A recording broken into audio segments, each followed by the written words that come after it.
Paz do Senhor, meus irmãos. Hoje vamos para mais uma aula, a aula 19 do nosso curso Conhecendo a Bíblia, livro por livro. E hoje é a nossa última aula em números. Hoje vamos abordar os tópicos 4 e 5, onde vamos falar sobre a controvérsia acerca da autoridade e os preparativos para entrar em Canaã. Vamos para a próxima página, onde vamos falar sobre capítulo 16, 17 e 19 de Números, onde teve uma controvérsia acerca da liderança, chamada rebelião de Corá, ou Coré. Bom, o motivo dessa rebelião era pelos seguintes fatos. Coré, ele era levita e tudo indica que ele cobiçava o sacerdócio, de acordo com Números 16:10.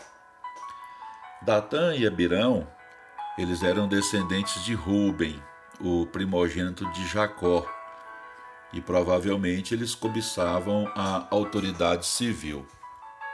Essas duas facções, ali da tribo de Levi, coordenada por Coré, e da tribo de Ruben, comandada ali por Datã e Abirão, formaram uma aliança político-religiosa e conseguiram o apoio de 250 príncipes de Israel. Pelo fato de Deus ter escolhido Moisés para ser o líder, civil, político, militar, e Arão para ser o líder religioso, a rebelião, na verdade, não era contra Moisés e nem Arão, era contra o próprio Deus, conforme a gente pode ver em Números 16:11. É contra o Senhor que você e todos os seus seguidores se ajuntaram. Quem é Arão para que se queixem contra ele? Então esse texto deixa bem claro que esta rebelião foi contra Deus.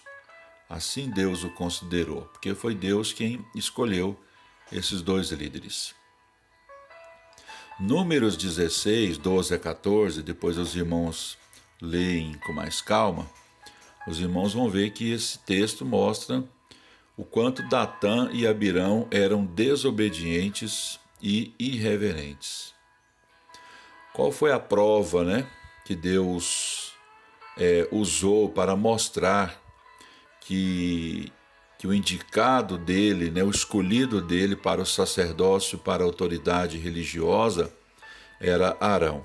A gente vê lá no texto bíblico o seguinte: peça aos israelitas que tragam 12 varas, uma de cada líder das tribos, escreva o nome de cada líder em sua vara, na vara de Levi escreva o nome de Arão, pois é preciso que haja uma vara para cada chefe das tribos.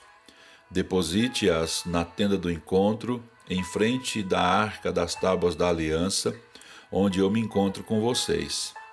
A vara daquele que eu escolher florescerá, e eu me livrarei dessa constante queixa dos israelitas contra vocês. O juízo divino sobre os rebeldes, morreram milhares de pessoas, mostra a gravidade de levantar-se contra as autoridades estabelecidas por Deus. Como houve grande rebelião e morte de uma grande multidão, houve a necessidade de fazer a purificação do acampamento. Considerando que uma multidão morreu por causa da rebelião de Coré, o Senhor proveu um sacrifício especial para purificar o acampamento. Os israelitas haviam de lavar-se segundo as regras de purificação. Preparou-se a água da purificação, misturando nela as cinzas da novilha vermelha. A cerimônia foi, em alguns aspectos, bem semelhante à cerimônia da purificação dos leprosos.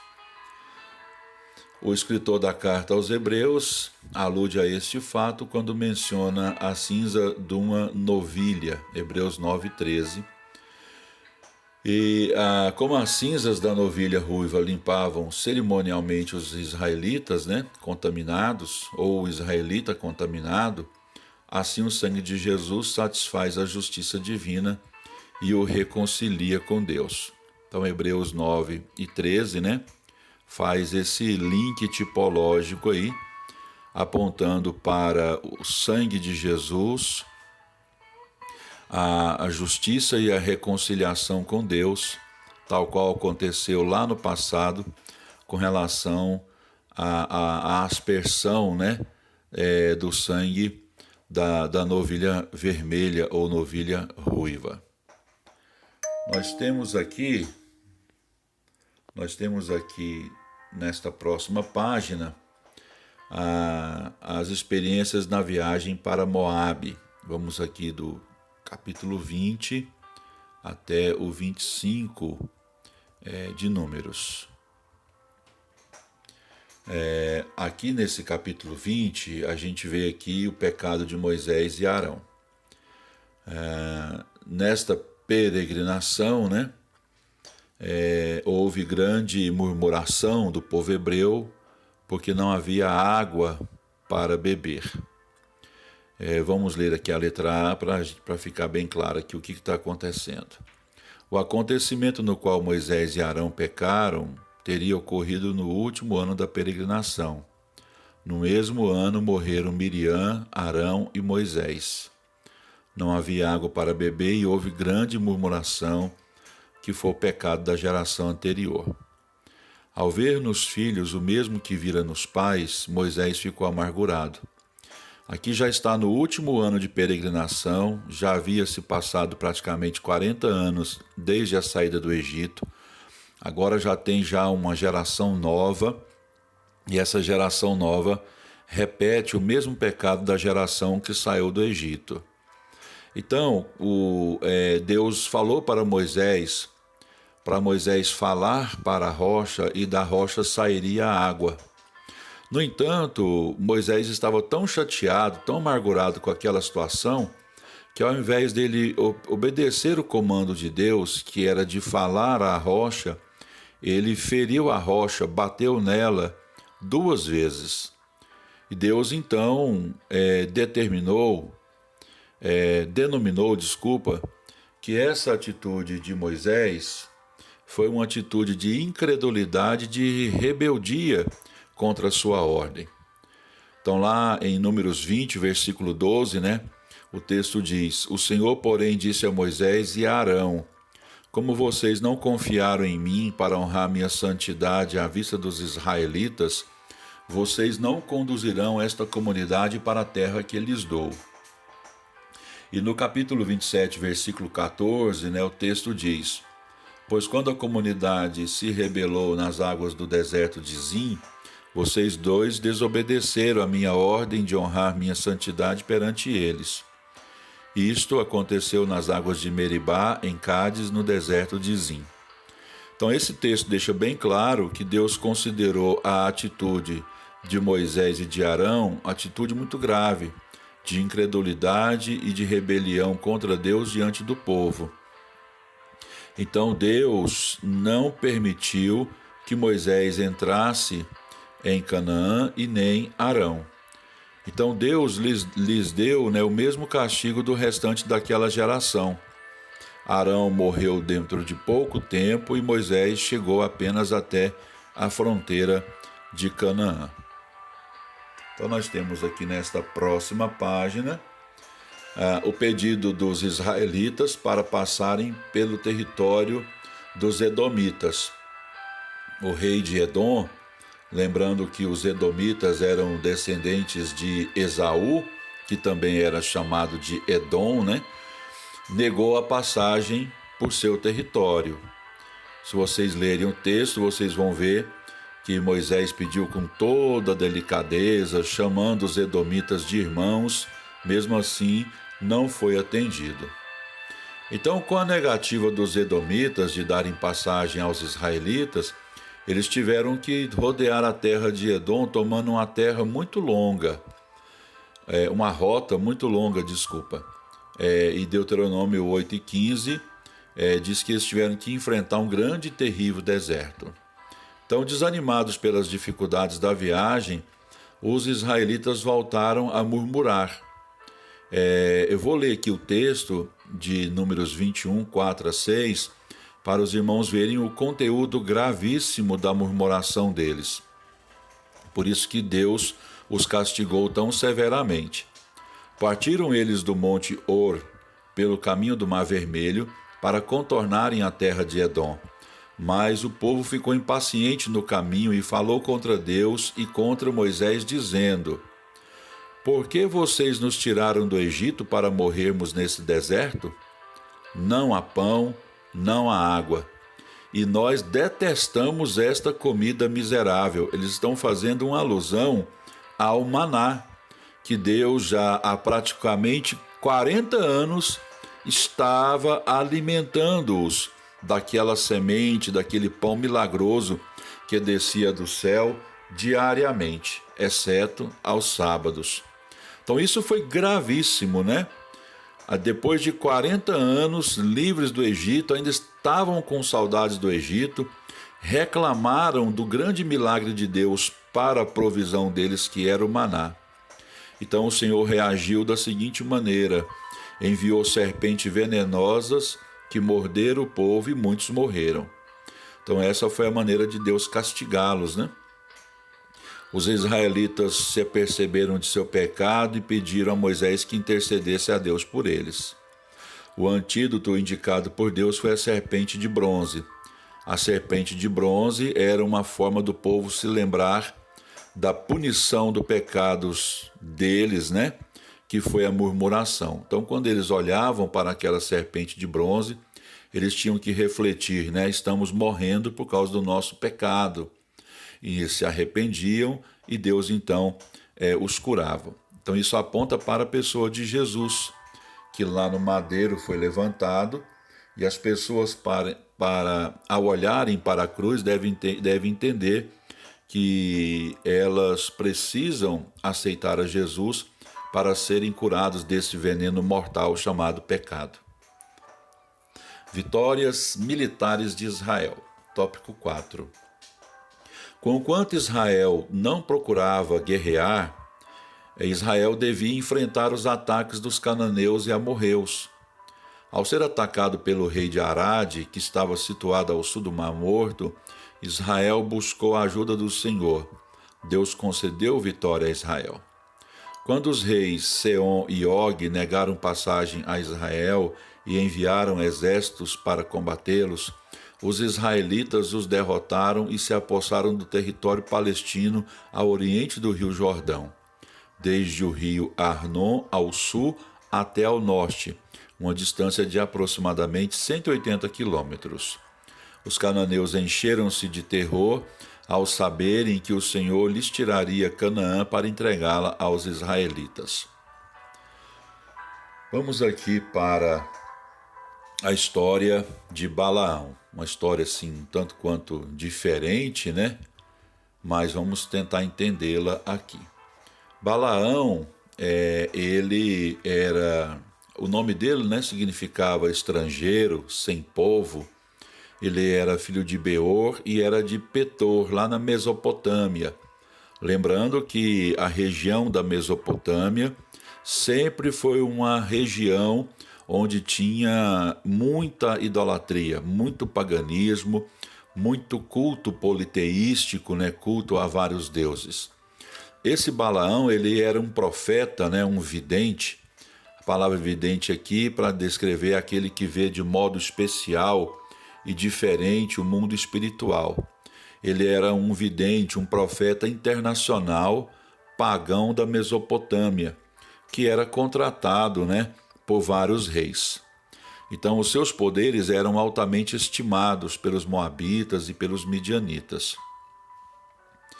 Então, o que acontece? Balaão, ele recebe, né, um convite, uma intimação de Balaque para que ele fosse amaldiçoar a Israel.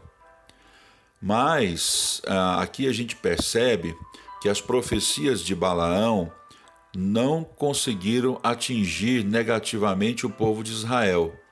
De algum modo, né, Deus se revelou a ele, né, mesmo que fosse um profeta pagão, e de certo modo ele tinha conhecimento acerca do Deus de Israel. Provavelmente ele considerava o Deus de Israel mais poderoso entre os deuses.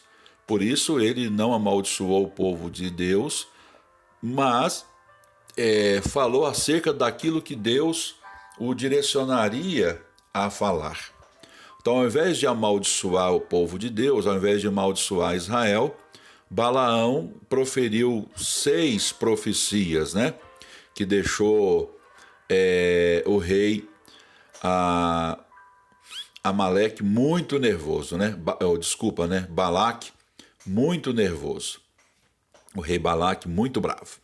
As profecias foram as seguintes: Israel teria uma descendência numerosa, Deus daria força a Israel para derrotar seus inimigos, Deus via Israel através do pacto, por isso as maldições não teriam efeito contra ele, Israel se estenderia amplamente e dominaria sobre as nações inimigas, levantar-se-ia no futuro um rei brilhante em Israel e conquistaria Moabe e Edom, e Amaleque seria arruinado e a Síria pereceria.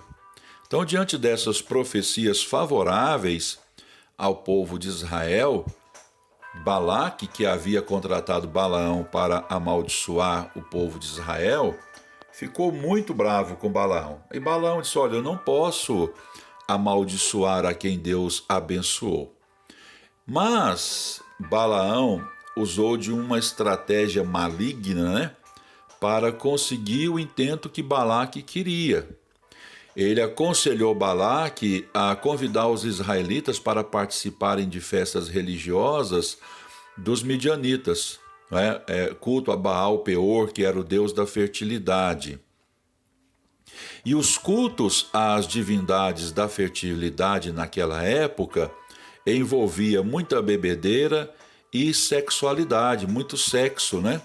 Tanto é que o texto diz em Números 25, de 1 a 3, enquanto Israel estava em Sitim, o povo começou a entregar-se à imoralidade sexual com mulheres moabitas que os convidavam aos sacrifícios de seus deuses. O povo comia e se prostrava diante destes deuses. Assim, Israel se juntou à adoração de Baal Peor, e a ira do Senhor acendeu-se contra Israel. Então veja que foi algo gravíssimo, né, o que estava acontecendo aqui. Então, Balaão, né, alcançou através desse conselho a Balaque o intento, né, que era de prejudicar o povo de Israel e sobre Israel vir o juízo de Deus. Finéias, né, que era filho do sumo sacerdote Eleazar, neto de Arão, deteve aquela grande praga que veio sobre os israelitas, né, que chegou aí a morrer através daquela praga, chegaram a morrer através daquela praga 24 mil israelitas, e com isso, né, por causa da sua atitude, ele conseguiu para ele e seus descendentes a promessa do sumo sacerdócio. Números 25, de 6 a 8 diz: um israelita trouxe para casa uma mulher midianita, na presença de Moisés e de toda a comunidade de Israel. Então a atitude dele foi de afronta mesmo, que estavam chorando à entrada da tenda do encontro. Quando Finéias, filho de Eleazar, neto do sacerdote Arão, viu isso, apanhou uma lança, seguiu o israelita até o interior da tenda e atravessou os dois com a lança. Atravessou o corpo do israelita e o da mulher. Então cessou a praga contra os israelitas. Então a ação enérgica de Finéias, né, foi uma reação à afronta, né, que o povo de Israel estava tendo contra a liderança, Moisés, e contra a comunidade e, pior, contra o próprio Deus. Então nós vamos aqui para a próxima página. Nós vamos ter que dar uma acelerada aqui para nossa aula não ficar muito longa, né? Muito extensa, os preparativos para entrar em Canaã. Houve um segundo recenseamento. Aqui no capítulo 27, existem aqui leis sobre heranças. Em caso de não haver herdeiros varões em uma família, as filhas do falecido poderiam herdar, né, aquela herança. Moisés nomeou um sucessor, que foi Josué, que já há muito tempo era o seu braço direito, e agora assume a responsabilidade de o suceder. Nós temos aqui nesta próxima página, guerra contra Midian. Deus mandou Israel considerar Midian como inimigo e destruí-lo por causa da sedução lá de Baal Peor, né? Que foi aquela história que a gente contou sobre Balaão, pois havia o risco de corromper os israelitas novamente. Nesta batalha, Balaão foi morto à espada. No caso de Midian, uma parte da nação escapou e mais tarde tornou-se um grande opressor de Israel. Lá em Juízes 6-8 conta a história do tempo de Gideão, onde os midianitas eram grandes opressores.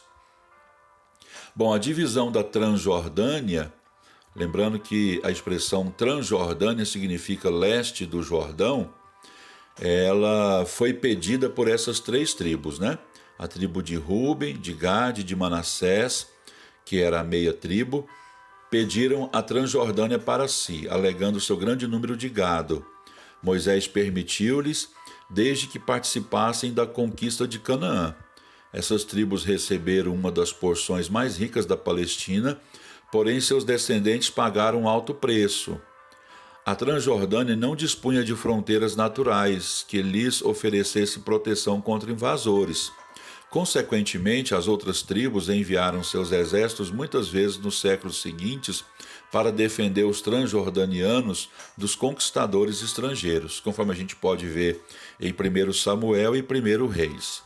Nesta próxima página, nós temos aqui o mapa, né, da divisão das terras de Israel pelas tribos, e aqui do lado direito do mapa, do lado direito aqui do Jordão, nós temos as três tribos aqui, né?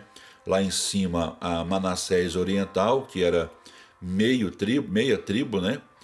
De Manassés. Aqui no meio, circulado por amarelo, aqui do lado direito, a tribo de Gade. E embaixo, aqui circulado por uma cor roxa, a tribo de Ruben. Então, essas três tribos do lado leste do Jordão foram as chamadas tribos transjordanianas. Eles fizeram um acordo com Moisés. Moisés reservou essa parte